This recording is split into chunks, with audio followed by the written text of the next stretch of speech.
Hello everyone and welcome back to the Great Book of Grudges. My name is Nathan and today we're back with another Total War Warhammer 3 faction focus video. Today we'll be talking about the big boys themselves, the Ogre Kingdoms, so without further ado, let's begin. The Ogre Kingdoms are a peculiar army. Instead of relying on superior numbers and highly trained warriors, what they do rely on is brute strength. The Ogre Kingdom armies are not very large, instead relying on smaller elite units, and their armies are mostly comprised of monsters and monstrous infantry. As with all faction focus videos on this channel, we'll be looking at their army first, starting with core, rare and special, then we'll look towards their lords and heroes, including any possible legendary lords, and finally the magic that they would use. As always, these faction focus videos are usually based around the more recent army book, which the Ogre Kingdoms had an 8th edition army book in Warhammer Fantasy Battles, so we'll be looking at that. Before we begin, don't expect a lot of unit variety here. The Ogres pretty much didn't have a lot of different units,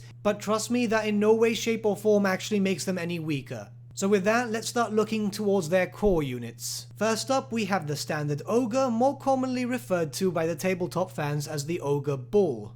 These are your standard ogres that have light armor and a hand weapon, but there's also some variety which will probably see them as individual units, that being either with additional hand weapons or with the Iron Fist. The Iron Fist is pretty much what is the ogre equivalent to a shield. This is the main core unit for the ogres, so I imagine that this would be the one that you could recruit directly from actually owning a settlement.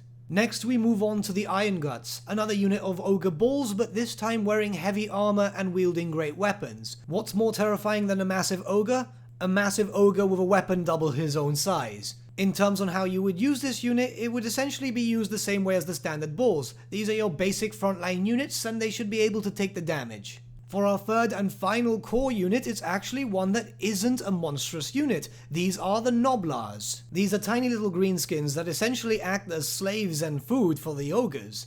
Don't think of them as anything too powerful. They've got hand weapons and throwing weapons, but essentially they're just as good as Skaven slaves, if not worse. These are your basic tar pit units. You put them in the front, let them die, and then have the ogres charge in and do their thing. Nothing too special, but these models used to cost 2.5 points in the tabletop, which was extremely bizarre considering the fact that nothing really had half points, especially in 8th edition. The Noblar units would be the only thing that you could consider a horde in this faction, but once again they might be numerous, but they're not very good in close combat. With that, we've checked out all the core units, so now let's look towards the special units. First up, we have the basic ranged unit for the Ogre Kingdoms, the Lead Belchers. Yes, the Ogre Kingdoms have ranged units, but these are very different to, say for example, your standard handgunners, crossbowmen or archers. The Lead Belchers actually wield cannons. Yeah, standard cannons that would basically be used by the Empire and so on are their basic handguns. Lead Belchers have acquired cannons by different means and stuff them full of various items as ammo. The Lead Belchers kinda adopt a spray and pray mechanic where they'll fire a random but decent amount of shots. This is quite devastating in the tabletop and should be represented as so in Total War Warhammer. Lead Belchers have been called Horde killers in the past, and trust me, they've earned that name. And now we'll look towards one of the most famous units, the Man-Eaters. The Man-Eaters are rather curious. No two units are exactly the same. This takes inspiration from how the ogres sell their services and actually end up adopting the characteristics of those that they serve. It's more than possible to see a ogre dressed up as a Bretonnian knight, or as an Empire warrior, even as a ninja. It's bizarre yet very cool. I'm not too sure how they'd implement it here. I actually think that more than likely we'll see Man-Eaters turned into a hero choice instead of a unit of random different things. Mainly because the Man-Eaters themselves are so customizable in the tabletop, it really makes more sense to make them a hero than a unit. You wouldn't be able to customize a unit that much. Unless obviously Creative Assembly have thought about this and have implemented some new sort of mechanic just for this specifically.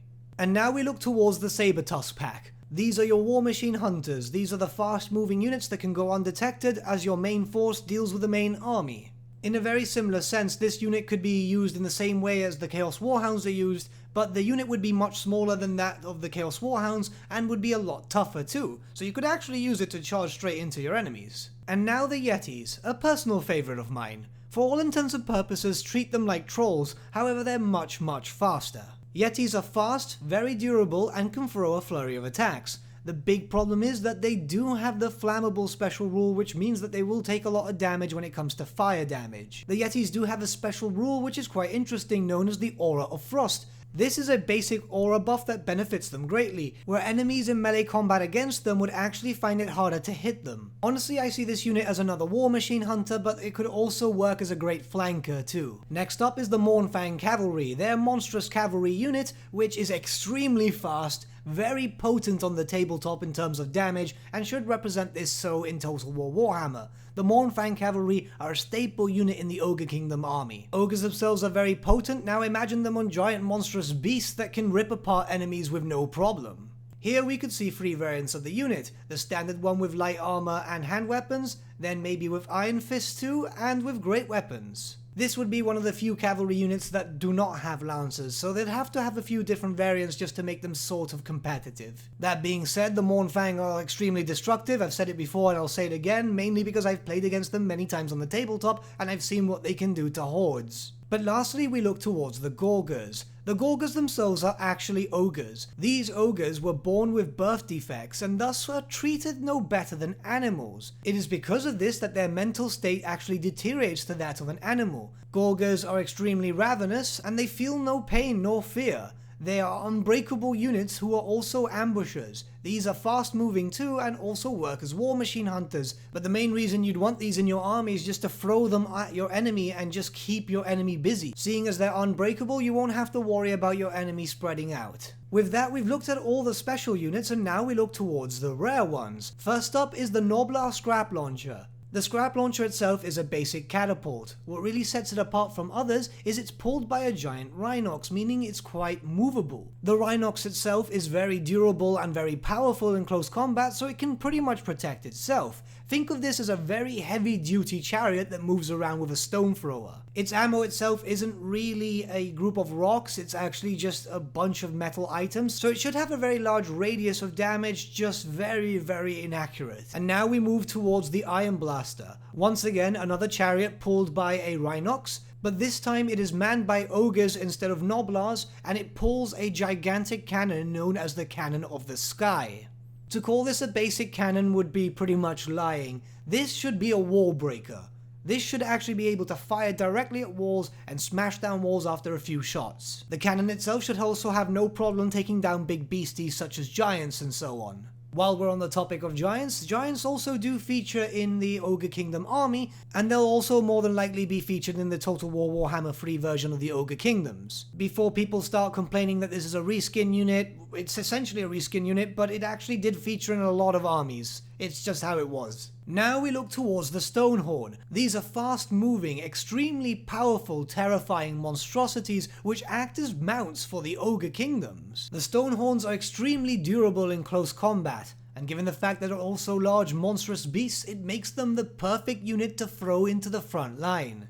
Think of and use this unit as the equivalent to the Norska Mammoth. Charge through your enemy and watch them break. In the same sense, the last unit, the Thunder Tusk, is exactly the same, however it also carries a stone thrower with it, and it also has a leadership debuff to nearby enemies, so you could pretty much either use this as a stone thrower, or just take it straight into combat. The Thunder Tusk itself is the more versatile of the two monstrous beasts. But with that, we've looked at all the core, special and rare units, so now let's look towards lords and heroes. First up, we have the hunters, both ranged and melee combat proficient. These are your Beastmasters. They in theory should provide many buffs and bonuses to different types of monsters that you might bring in your armies, but should also pack a punch too. Given the fact that they are hunter type units, they should also be a hero choice, so you could use them as agents. Don't expect these to be heavily armored, but they should be very proficient in close combat, and that's the most important thing. They should also be quite decently fast and being able to run alongside the Sabre Tusk packs if they join them, and also have the option to mount a Thunder Tusk. And now we look towards the Firebellies. These are generic spellcasters who have access to the Lore of Fire. Nothing too impressive here, but then again they should also have access to a Flame Breath template weapon and also be highly resistant to fire. These are baseline spellcasters. The actual most important ones are the Slaughtermasters and the Butchers, which use the Ogre Kingdom specific lore of magic, the Lore of the Great Maw, but we'll discuss the Lore of the Great Maw a little bit further into the video. Slaughtermasters and Butchers are also immune to poison of any kind, and they are also known to take various laws of magic such as the Lore of Heavens, the Lore of Beasts, or the Lore of Death. They're quite versatile spellcasters which give you access to a lot of different laws of magic. Now we look towards the bruisers, which are your generic melee choice heroes. These could be looked towards as unit buffers, as they are usually seen as the basic battle standard bearer of the Ogre Kingdom army. But lastly, we have the Tyrant, which is your generic lord choice. This is melee based, they can have a variety of different weapons, they are very powerful, and well, they're everything you can expect from an ogre, but even stronger. But with that, now we look towards the possible legendary lords. First, we have Gorgas Goldtooth, the over-tyrant, the fattest boy around. Gorgas would be an interesting model to actually see transposed into Total War Warhammer, considering that the ogre doesn't walk for himself, instead he has a legion of noblars that carry him around. He's quite decent in melee combat and quite tough, as you can expect. It's more of his special rules, like for example Horde Master, which should be a large leadership buff to all ogres in the battlefield. I don't know why, but I'm also expecting a lot of mechanics for him to reduce the upkeep of his army. Just his own army, nothing else, but it just makes a lot of sense lore-wise, considering that Gorgas himself is very greedy. He'd probably be paying his ogres much less so he can keep the money for himself. Next we look towards Gorfag Man-Eater, who is a very interesting character, mainly because of his special rule Easy Come Easy Go, where he pretty much just shows up with random different weapons each time he goes to battle. I'm not sure how this could actually be translated into Total War Warhammer, but maybe it would be something kinda interesting if it was possible to actually implement via coding, to give him the biggest choice of roster in terms of weapons, like special purple weapons that are only available to him, and maybe randomize them every time he goes into battle? So maybe one time he comes in with additional hand weapons, another time he'll come in with a hand weapon and an iron fist, or a great weapon. It will just be really interesting to have that random element with this character. Next up we have Brag the Gutsman, who is a character that uses a great two-handed weapon and should be associated with the fact that he is a challenger. He's a duelist, he's the ultimate hero killer for the Ogre Kingdoms at least.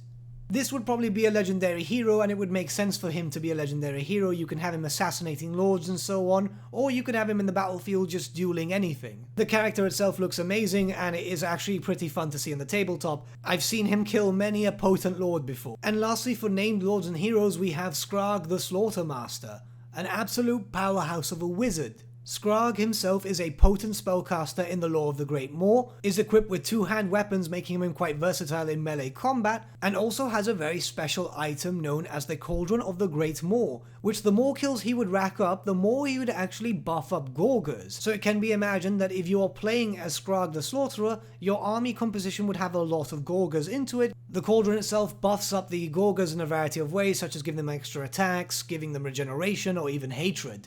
But with that, we've looked towards all the named characters in the 8th edition army book, and now I just want to point out one thing. All ogre units either had fear or terror, so they should all have this in Total War Warhammer 2. This would make a lot of sense considering the fact that ogres themselves are monstrous units, and they also ride upon monstrous beasts, so it makes sense for the army to have fear or terror in general, barring the noblars. But now we look towards the lore of the Great Maw, the faction-specific lore of magic. First up, we have Spine Marrow, an augment spell which gives stubborn to any ogres. I'm assuming that this would be a leadership buff in Total War Warhammer instead. Next we have Bone Crusher, which is a generic magic missile. Then Bull Gorger, which increases the strength of the ogre unit. Tooth Cracker, which increases their toughness and makes them harder to kill. Brain Gobbler, which is a hex spell which actually is supposed to make units take a panic test. I'm assuming here that it would be changed to reduce the leadership of enemy units. Next we have Troll Guts, another buff spell which gives the unit in question the regeneration special rule. I'm assuming here it will probably change into a healing spell instead. And then lastly we have the Maw, which can be translated into a vortex spell. That's pretty much it, and to be honest, yeah, it works. Everyone needs a vortex spell. Or at least that's how it worked in 8th edition. But with that, we've looked towards the lore of magic, and I want to discuss a few different things in terms of mechanics and so on. First up, the siege battles.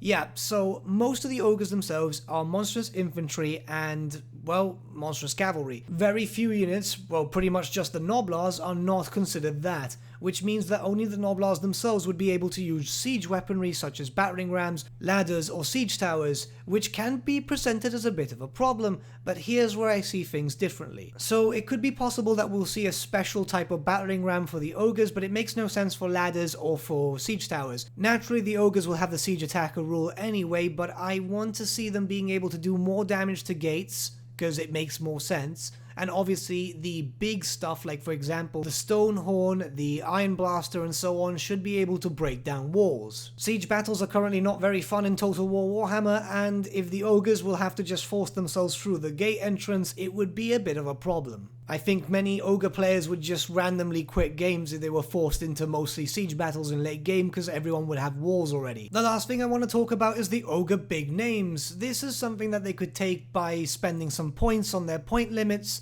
and it would give them variety, different bonuses and so on.